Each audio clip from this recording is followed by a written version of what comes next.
acute hunger. Pababa po, pero yung katawan niya ay 5 hours. Ang footback position po ay nakatayo yung tutor at naka-footback na po. The position of the victim,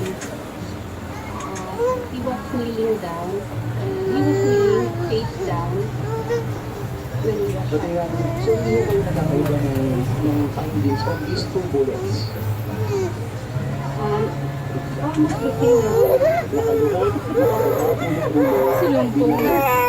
Kaya ito na lang ang nasabi ni PNP Chief Ronald De La Rosa.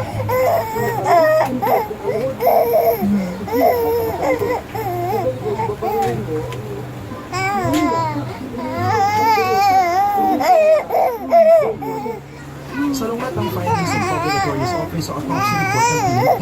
Ayon kay Dr. Erwin Orfe, 3 ang tama ni Kian. Isa sa likod ng kaliwang tenga at isa sa mismong tenga. Pero di lumabas sa autopsy report ng PNP ang tama sa likod ng katawan ng biktima. Di rin sila nagkasundo sa distansya ng bumaril kay Kian.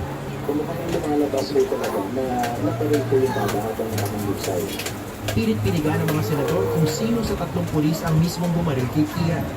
Pakikwento ko ano ba yung ulong-dulo nito. Nakita yung ano niya, pati paan niya, yung pagpadyak ng Iko magbibig ni Teotri Arnal Uwares na tinuturong gunman. Gusto muna kasi niyang magkaroon ng sariling abogado kahit pabiligyan na sila ng abogado ng Senado.